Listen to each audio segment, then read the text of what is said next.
Cypress যাওয়ার আগে আপনাদেরকে আমি শুরুতেই বলতে চাই, একটা সতর্ক বার্তা দিতে চাই।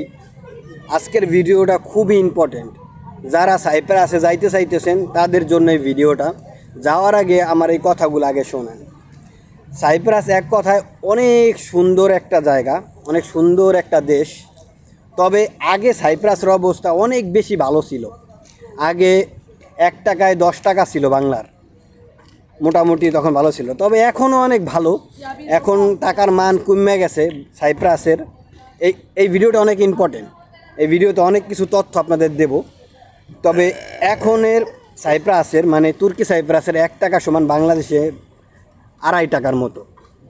তবে এখন বেতনও অনেক বাড়াইছে, যেমন কাজ তেমন আর কি বেতন। তো এখন সরকারের বেতনের সাইডটা অনেক, স্কেলটা অনেক হাই করছে। তো সাইপ্রাসে যাওয়ার আগে যে সতর্ক বার্তাগুলি আমি আপনাদেরকে দেব। সাইপ্রাসে সরাসরি যেহেতু বাংলাদেশ থেকে ভিসা লাগে না, ওই দেশে যাওয়ার পরে ভিসা লাগে। সেই ক্ষেত্রে আমি আপনাদেরকে বলবো, সাইপ্রাস হচ্ছে একটা ট্র্যাক বুঝেন। সাইপ্রাসে হচ্ছে 100 বাঙালি থাকলে 90 জন বাঙালি হচ্ছে দালাল। এরা নিজেরা বিভিন্নভাবে প্রতারিত হয়েছে এবং এরপরে প্রতারিত হওয়ার পরে যাদের মাধ্যমে প্রতারিত হয়েছে তারা আবার যে প্রতারিত হয়েছে তারে বলে, তোর কোনো ফ্রেন্ড সার্কেল থাকলে, ভাই বন্ধু থাকলে তুই তারে তারে আইনা তোর টাকাটা উঠাইয়ে নিয়ে যা। তুই তারে আমার মাধ্যমে আনার পরে আমি তারে কাজ দিয়ে দেবো, তুই এটা বল তোর কাছে ভালো এজেন্সি আছে। তখন সে বাধ্য হইয়া সে 8 লাখ 9 লাখ 7 লাখ 8 লাখ টাকা খরচ করে যাওয়ার পরে, মানে একটা গোল্লা, মানে একটা ঠগার পরে সে চায় যে তার টাকাটা উড়াইতে। তার আশেপাশে যে লোকজন আছে, সে যাওয়ার পরেই 6 মাস 3 মাস পরে সে দালাল হইয়া যায়। ভাই, একটা মানুষ বিদেশে 20 বছর 25 বছর থাকার পরে তার একটা লিঙ্ক আপ হইতে পারে, তারপরে সে 2-1টা লোক নিতে পারে। একটা মানুষ যখন 6 মাস যায় 3 মাস যায়, যাওয়ার পরে যদি সে অন্য একটা লোক নিতে চায়, সে অবশ্যই দালাল না, সে ফেক দালাল। কারণ 6 মাস 3 মাসের মধ্যে সে নিজেই একটা ভাষা কইতে পারে না অন্য একটা দেশের বা সাইপ্রাসের, সে আর একটা লোক কীভাবে নেবে? তার লিঙ্ক আপ কীভাবে হবে? অবশ্যই সে কারো দ্বারা প্রভাবিত হয়েছে। তো এই কারণে আমি বলবো, যারা সাইপ্রাসে যাবেন, যাওয়ার আগে সাইপ্রাসের দালাল থেকে মানে একটু দূরে থাকবেন। যাওয়ার আগে যাচাই বাছাই করবেন। দেখেন, আপনি তো আপনার টাকা দিয়ে যাবেন, আপনি আমার টাকা দিয়ে যাবেন না। আমি আপনার পরামর্শ দিতে পারি, আপনি শুনলে আলহামদুলিল্লাহ, না শুনলেও আলহামদুলিল্লাহ, এটা আপনার ব্যক্তিগত ব্যাপার। তবে আর একটা কথা আপনাদেরকে বলি, যেহেতু আপনি সাইপ্রাসে যাবেন, আপনি ইনকাম করতে হবে, আপনি মন চাইছে যাইতে বা আপনি সিদ্ধান্ত নিয়ে ফেলছেন, সেই ক্ষেত্রে আমি আপনাদেরকে বলবো, সাইপ্রাসে যখন আপনি যাবেন দালালের সাথে কথা বলবেন। যখন আমার ভিসা আসবে, মানে ভিসা তো আসে না, মানে যখন আপনার পারমিট আসবে, মানে অনুমতি ওই দেশে যাওয়ার একটা প্রসেস আমি আপনাদেরকে একটু শেয়ার করি। সব ভিডিওতে আমি মোটামুটি বলি, তবে এই ভিডিওতে আমি একটু বলে দিতেছি। ওই দেশে যাওয়ার প্রসেস হচ্ছে, ওই দেশে যখন আপনার কোনো কোম্পানিতে লোক লাগবে, তখন সেই কোম্পানি তুর্কির দূতাবাসের সাথে কথা বলে। তাদের কাছ থেকে অনুমতি নেওয়ার পরে সেই কোম্পানি যে এজেন্সি আছে, বাংলাদেশের এজেন্সি বা অন্য দেশের এজেন্সি, তাদের সাথে কথা বলে, যে বা দালালের সাথে কথা বলে, যাদের লিঙ্ক আপ আছে ওই কোম্পানির সাথে। সেই কোম্পানির সিও বা ওই কোম্পানির বিভিন্ন জন বা মালিক ওই দালালের সাথে বা এজেন্সির সাথে কথা বলে যে আমার বাংলাদেশের কিছু লোক লাগবে বা আমার অন্য দেশের কিছু লোক লাগবে।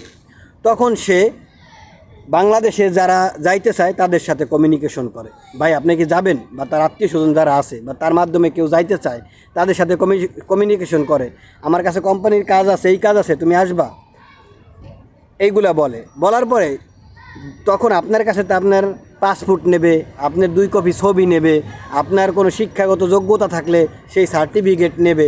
নেওয়ার পরে এইগুলোই কোম্পানির কাছে জমা দেওয়ার পরে আপনার যদি তারা সিলেক্ট করে, তারপর আপনার নামে একটা পারমিট আসবে, মানে যাওয়ার অনুমতি। এই অনুমতিটা বৈধ অনুমতি। এই অনুমতিটা দিয়ে আপনি তুর্কিতে যাইতে পারবেন, মানে তুর্কিতে ট্রানজিট করাবে, আপনার বাধ্যতামূলক ট্রানজিট করতে হবে। যেহেতু তুর্কি সরকার সাইপ্রাস মানে তুর্কি সাইপ্রাসরে কন্ট্রোল করে, সেই ক্ষেত্রে আপনার তুর্কি ট্রানজিট করে বিমান চেঞ্জ করে আপনি সাইপ্রাস যাইতে হবে। যাওয়ার পর ওইখানে আপনি যে কোম্পানির মাধ্যমে আপনি যাবেন, ওই কোম্পানিতে যাওয়ার পর আপনার মেডিকেল করবে, কোম্পানি আপনার ভিসা লাগাই দেবে। এরপর আপনি কোম্পানির কাজে জয়েন করবেন, কোম্পানি আপনার থাকার জায়গা দেবে, সকল কিছু আপনার কোম্পানি বহন করবে। আমার কথা বুঝতে পারছেন? তো এই কারণে আমি আপনাদের বলবো, যারা দালালের মাধ্যমে যাবেন, দালালে বলবেন যখন আমার অনুমতিপত্র আসবে, আপনি আমার কাগজপত্র নেবেন, আমি সিলেক্টেড হব, যখন আমার অনুমতিপত্র আসবে তখন আমি অনুমতিপত্র চেক দেব, আমার যে লোকজন আছে তাদের মাধ্যমে ট্রাই করব, যদি দেখি এটা আসলে সত্য তখন আমি আপনাদের টাকা দেব। যদি আপনার ভালো ঘনিষ্ঠ হয় যে আপনার টাকা মাইরে দেবে না, সেই ক্ষেত্রে আপনি 50,000, 30,000, 20,000 টাকা দিতে পারেন তার বিশ্বাসের ক্ষেত্রে। কারণ আপনার পারমিটটা আসলো, আসার পর আপনি বললেন ভাই আমি যাব না, তখন সে একটা খরচ করবে, কোম্পানির কাছে তার একটা রেপুটেশনের ব্যাপার আছে, সেগুলো নষ্ট হবে। তো এই কারণে আমি বলবো, যদি আপনি যান অল্প কিছু টাকা আপনি দিতে পারেন যেন আপনার বিশ্বাসটা ধরে রাখার জন্য। আর যখন আপনার পারমিট বা ওই দেশে যাওয়ার বৈধ পত্র আইসে পড়বে, তখন সেটা দেখে আপনার বাদবাকি টাকা দিবেন, অর্ধেক দেবেন, যাওয়ার পরে বাদবাকি টাকা পরিশোধ করবেন। আমার কথা বোঝা গেছে? কারণ সাইপ্রাসে 90% বাঙালি হচ্ছে দালাল, এক কথায় দালাল। আমার দীর্ঘদিনে থাকার অভিজ্ঞতা থেকে আমি আপনাদেরকে বলতেছি।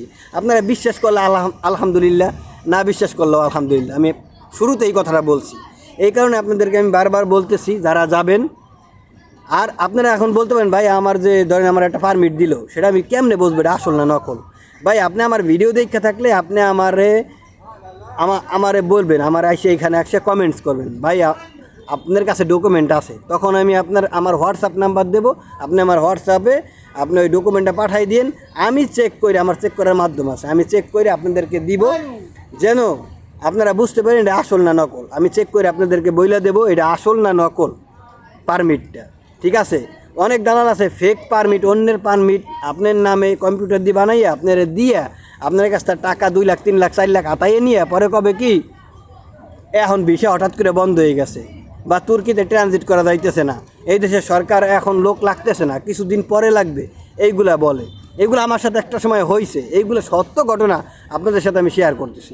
এই কারণে যাওয়ার আগে বিশ্বাস্ত লোকের মাধ্যমে জমা দিবেন এবং অল্প কিছু টাকা 20,000, 30,000 টাকা দিবেন, যেন আপনারা বিশ্বাস করে আপনি সত্যিই যাবেন। কথা বুঝছেন? আপনি পাগলের মতো পাসপোর্টের সাথে 3 লাখ 4 লাখ 5 লাখ টাকা দিয়েন না, দিলে আপনি একটা পোন মারা খাইয়া যাবেন। আমার কথা বুঝতে পারছেন? তো এই কারণে আমি বলতেছি, যখন আপনার পারমিট আসবে, ওই দেশে যাওয়ার অনুমতিপত্র আসবে, তখন আপনার এরকম একটা অনুমতিপত্র দেবে ওই দেশে যাওয়ার। সেই অনুমতিপত্রটা আপনি দেখা যাচাই বাছাই কইরা, বা আপনার মাধ্যম থাকলে আপনি ট্রাই করবেন, নাহলে আপনি আমার কাছে দিয়েন, আমারে কইয়েন, আমি আপনার চেক করে আপনার বইলা দেবো ভাই এটা আসল সত্য, এরপরে আপনি যাইয়েন। এরপর আপনি বাদবাকি কিছু টাকা দিয়েন, পৌঁছানোর পরে বাদবাকি টাকা দেবেন। এককালীন পুরো টাকা কখনোই দেবেন না, দিলে আপনি একটা বাস খাবেন। আর সাইপ্রাসে যাওয়ার আগে আপনাদের যে করণীয়গুলো, যাওয়ার আগে ভালো করে কথা বলে নেবেন।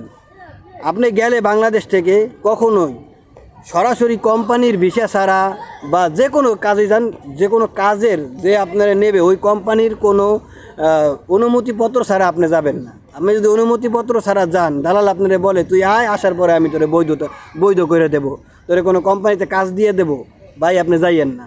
আপনি যাওয়ার পরে অবৈধ হয়ে যাবেন। আপনার কবে এই দালালে নেওয়ার পরে, টাকা নেওয়ার আগে আপনার খাতির আছে, টাকা নিয়ে লাইলে এরপরে আপনার মূল্য অনেক 100% থাকলে 20% চলে আসে, 80% মূল্য দেয় না সাইপ্রাসে যাওয়ার পরে।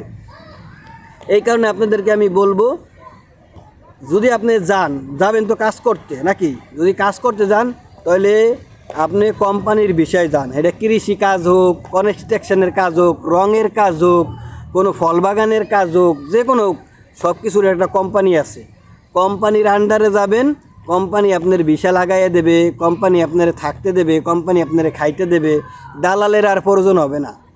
যদি আপনি দালালের চক্করে পইরা, দালালে আপনার যাওয়ার পরে ভিসা লাগাইয়ে দেবে, দালালে কয় যে আমি তোরে ভিসা লাগাই দেবো, তুই আসার কামায়, আমি তোরে কাজ ঠিক করে দেবো, তাহলে আপনি যাইয়েন না। কারণ দালালে যাওয়ার পরে দালালে আপনার কাজ ঠিক করে দেবে কে? আপনি তো সিলেক্টেড, যদি কোম্পানির মাধ্যমে যান, কোম্পানি আপনারা সিলেক্ট করলে কোম্পানি আপনার নিয়েই তার বাসায় রাখবে, আপনারা সেই মেডিকেল করেই আপনার ভিসা লাগাই দেবে, সেই আপনার কাজ অলরেডি দিয়ে দেবে। তো আপনি দালালে আপনার কাজ দেবে কে? কাজ দেবে আপনার কোম্পানি। দালালের কাম হচ্ছে আপনার নিয়ে কোম্পানির হাবালায় করে দেওয়া, মানে কোম্পানির দিয়ে দেওয়া, কোম্পানির দায়িত্ব আপনি থাকবেন।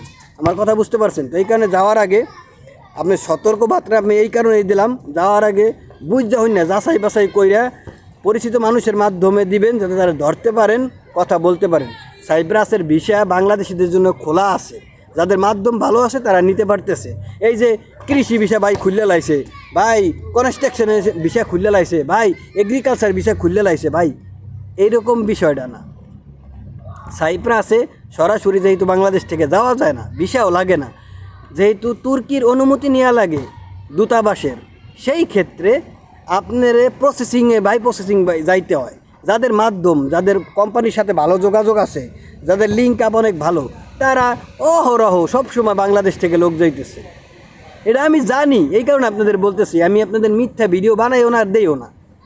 কালকে একটা নিউজ আইছে, ভাই কৃষি ভিসা খুললে আইছে। ভাই কৃষি ভিসা, বিভিন্ন ভিসা বাংলাদেশিদের জন্য খোলা আছে, যাদের লিঙ্ক আপ ভালো আছে তারা নিতে পারতেছে। আমি কই না সাইপ্রাসের 90% হইলো দালাল। এখন 90% দালাল হইলে এর ভিতরে 10% হইলো মানে উন্নত মানের দালাল, তাকে লিঙ্ক আপ ভালো, আর 80% দালাল হইলো ভুয়া। ও নিয়ে আর মামার কাছে দেয়, মামা নিয়ে খালুর কাছে দেয়, খালু নিয়ে তার দাদার কাছে দেয়। এরপরে আপনার যাইতে পারলে যান, না হলে আপনি খালি ঘুরতেই থাকেন বছরের পর বছর।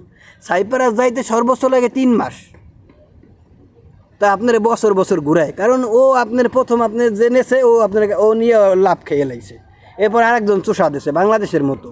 মানে বাংলাদেশে কোনো কাজ আসলে সরকার সারে মন্ত্রীর কাছে, মন্ত্রী চাড়া দেয়, মন্ত্রী সাইরা দিয়ে এমপির কাছে দেয়, এমপি এক চাড়া দেয়, এমপি চাড়া দিয়ে সারে চেয়ারম্যানের কাছে, চেয়ারম্যান চাড়া দেয়, চেয়ারম্যান চাড়া দিয়ে সারে আবার যার কাছে কন্ট্যাক্ট দেয় হের কাছে, হে এক চাড়া দিয়ে হ্যাঁচে করে কাম, হ্যাঁচে যায় উঠে। রাস্তা হলে রাস্তা দেয় উঠে, ইট লাগালে ইট দেয় 2 নাম্বার, এইরকম অবস্থা। সাইপ্রাসে চাড়ার মানুষ অভাব নাই। এই কারণে আপনাদেরকে বলবো, ভিডিওটা অনেক বড় হয়ে গেছে, তবে এই ভিডিও থেকে অনেক শিক্ষণীয় ব্যাপার আছে, অনেক কিছু বলছি। ভিডিওটা সম্পূর্ণ দেখবেন, আপনি অনেক কিছু শিখতে পারবেন, অনেক সতর্ক হবেন। তো এই কারণে আপনাদেরকে বলবো, যাওয়ার আগে অন্তত এই সতর্ক বার্তাটা আপনাদের মাথায় রাখবেন, ঠিক আছে? আশা করি ভালো লাগছে ভিডিওটা শেয়ার করে দেবেন।